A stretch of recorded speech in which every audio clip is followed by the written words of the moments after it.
All right, hello everyone. I'm Gil. Great intro, Rex, wherever you went. So first of all, I wanted to say thanks for having me. I moved to the Bay Area like 2 years ago from the East Coast by way of the Midwest. My background's in architecture, not finance, and barely technology. So came to one of like the early fintech and devs and PMs meetups, and it was pretty awesome. One of the first things I did when I got here. So I'm pretty proud to be now presenting. So really appreciate the opportunity. Today we're going to talk a little bit about Astra, but in the context of the topic for tonight. So autonomous finance, or if you're going to distill it down to emojis, a robot, money with wings. All right, so the way we broke this down is that we're going to talk first about the ecosystem evolution. So this is the systems of finance and how they've evolved recently, super quick, just as a kind of foundation. Next, we're going to dive into financial graphs, and really this is the means by which we at Astra evaluate the structure of an individual's and more broadly, systemically, kind of structure of finance. And then last, we're going to use autonomous vehicles as a kind of utility to match against what that might mean within the spectrum of autonomy for each of our kind of personal finances and how we manage our money. Cool, so then and now, roughly 25 years ago, what's changed? Mr. Smith on the left went to a bank, talked to a banker, and you got all of your banking products, these kind of we call them, what Rex referred to them a little bit differently, but we call them the atomic units of finance. And they were offered to you by your banker at your bank. Today, everyone knows this because we're all in the space, but those products are distributed. They're not just at one bank anymore. More and more, they're offered by different institutions, but that might be a traditional institution matched with an upstart fintech, a neobank, et cetera. So really, what was kind of like one banking relationship is broken out by way of products, and it's even down to the level of potentially, depending on how you set your own system up, features as products. Roundups as a feature might be kind of why you go to one specific offering from one specific institution. Okay, so what that means is that individually, or maybe specifically for your vertical demographic, these products are probably better for you. They're more specialized for you as a consumer. There's cost savings to you. But the net effect is that now the landscape is highly fractured, right? From the canonical map by CB Insights, the unbundling of banking, that really means that we can't go to our local bank and talk to someone and get a loan. We're more likely choosing from a selection that's kind of pulled out from this one portion of what used to be Wells Fargo. So we now have a ton of choice. That's great. It might be brought to you by way of the big bank, your local credit union, but also emerging fintechs as well. So more to choose from means more decisions to make, potentially even down to the level of having kind of choice paralysis. How many different, I'm sure all of you have cookies enabled on your browsers, so you're constantly getting ads for another high yield savings account offered to you by yet another institution or fintech. So there's a ton to have to kind of manage, and even down to the level of choosing where you're going to store your money. So let's zoom into a kind of example user and talk about what that means kind of like a system level for that individual and their finances. So here's our typical user, Josh, and his collection of accounts. In this mapping, we're mapping them relative to what category those accounts are in. So checking, savings, so those are blue, so they're depository. Investments, so maybe a Betterment or something like that, robo-advisor. So those are green, and then credit cards, et cetera. So this is the absolute simplest way to kind of distill it down, right? Note that Josh, our user here, is at the center of all of this because now he has to manage those relationships with each institution and actually the kind of settings and movement of money across all these different accounts. In reality, though, this is more like what Josh deals with on a week-by-week basis, right? You've got one kind of central checking account that you get paid into probably. Maybe you and your spouse have a TD checking account as well. You've got credit cards linked to a certain set of subscriptions. You've got loan accounts coming from different institutions, and then everything else in between, right? So what that means is you have all these different accounts kind of dispersed across different institutions and funds being pulled, either push or pull, from one or more locations. And so when we start to map graphs in this manner and then abstract them one level further to what we see on the left, we start to look at a node where it's generically kind of defined as an account, regardless of category now, and edges as the flow of funds between those accounts. The net result of all of that, more accounts, at more institutions with more connections between them, is increased complexity, right? If we talk about those same graphs now as directed graphs, each one of these edges having an arrow basically going in either direction, as the number of accounts increases, the number of paths or potential ways that money flows between them increases at an exponential rate. So it's a derivation of Metcalfes Law, if you're into that kind of geeky stuff like I am, and where edges are the number of nodes times the number of nodes minus 1. So let's drive that home for a second. If I have 5 accounts, and probably everyone here has at least that, you're now going to have 20 paths, potential means by pushing funds to or from any one of those nodes. But if you double the number of accounts, you now have 90 paths, right? Okay, so what does that mean for the consumer or us? It means headaches. It means a lot that we have to actually manage because there's friction in place by way of reducing our ability to seamlessly move money to or fro any one of those nodes in the graph. There's increased complexity because, as we know, more nodes means way more edges, which means way more complexity. And as a consequence, we have a high degree of inefficiency as well, right? And inefficiency from a system level, my system, your system, our user Josh's system, and then not just kind of at an individual level, but like across the macro scale as well, right? So my head hurts talking about all of that, a little bit at least, but I made the slide, so it's my fault. But zooming way out, 2 things to call out at the macro level in terms of inefficiencies. One, trend-wise, there's a clear difference in terms of behavior and where we park our cash. Up until the financial crisis, it was pretty consistent in terms of the amount of cash we kept in our checking accounts. Subsequently, there's been a radical increase, right? This inflection point. So we can kind of wax about the reasons why that is. It has to do with multiple things. One being behavioral, right? Making sure that we want to have enough cash on hand should we find ourselves in another recession, or just the need to pay our bills. And others that have to do with actually the friction, complexity, and inefficiency that we talked about before.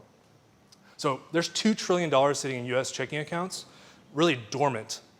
Equate that to what that might mean if those funds were invested in an ETF, in a high yield savings account, and we don't even need to talk about the friction that's represented by fees from the traditional banking industry.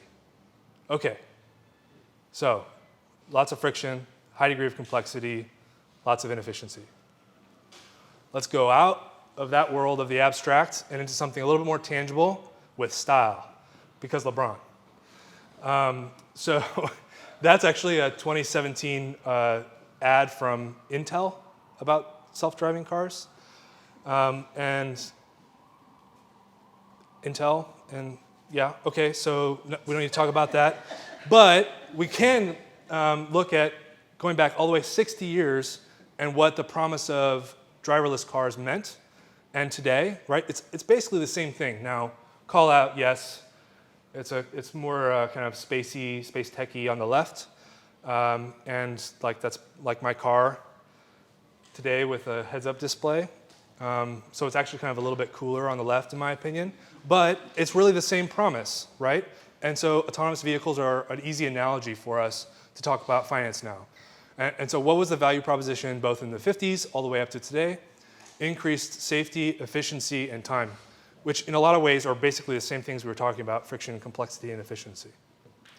Okay, so let's dive in to the features that describe the levels of autonomy and what that means for us in our kind of user experience. These are going to be our benchmarks as value props when we start talking about autonomous finance next. Okay, despite probably all the marketing materials that are going to look mostly like this, we're really only to the level, our opinion is, level 3, conditional automation. What are the key features that kind of match up here? quick recap if you don't already know. Before, everything was manual, drive assistance, like, hey, there's someone in your blind spot. Partial automation, that means I'm setting cruise control to 65 and it's just not, it's staying constant. Conditional automation, mostly automatic in a known environment, like on the highway. That's like actually most of adaptive cruise control today. 4 really is all conditions but edge cases, so like 90% of things, but you still have to have a steering wheel. And then last, look ma, no hands, it's the cute Waymo pod.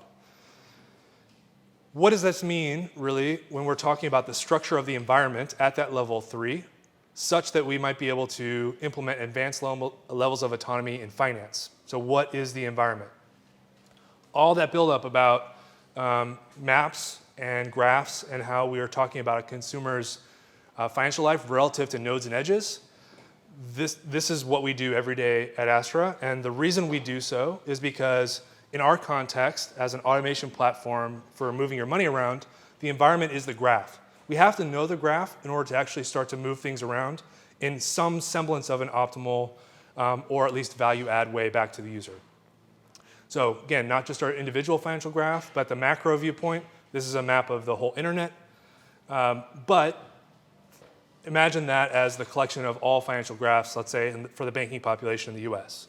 We think that this is the model that's really going to enable us to understand how the environment can be mapped, and at least at level 3 and beyond, we can unlock some additional levels of autonomy for your finances. So, circling back, levels of autonomy relative to the value prop or feature for autonomous finance. Again, we know what 0 is.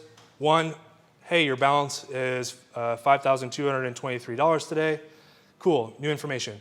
2, table stakes, recurring transfers. On the 15th of every month, move $200 from this account to that account. Awesome. 3, starting to know some degree of the environment. Sweep transfers is like a really clear example. It's typically behind a wealth threshold for a private banking relationship. We actually offer that through our app. So it's anything over a given amount, move it over from account A to account B. Really, we think that this is about as far, like we could swap out what these actual features are, but we think in terms of like qualitatively, this is as far as we really are today. And really, 3 is that in certain contexts, external data is used as inputs to determine an action. All right, so what would the next set of features be? Things that we are working on.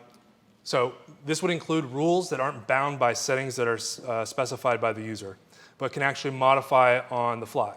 So this is multiple data points, some understanding of past, present, and future that are actually adapting the rules in real time. And then, look ma, no hands, robot, money with wings. All right, so all that is really a way for us to talk a little bit about what we're doing at Astra. Astra, the company, was born out of Sam, my co-founder, who's hiding somewhere in the back. There he is. Sam and my frustration managing the complexity of our own finances. We both started our professional life in New York, just like in SF, where the margin is small for someone just out of school or grad school in terms of the margin for error and how you're managing your finances. So we decided that we should build software that automates the majority of that. Reason being, we want to give your bank, wherever that account is held, superpowers. So we've built a mobile app. It's live. You can check it out now.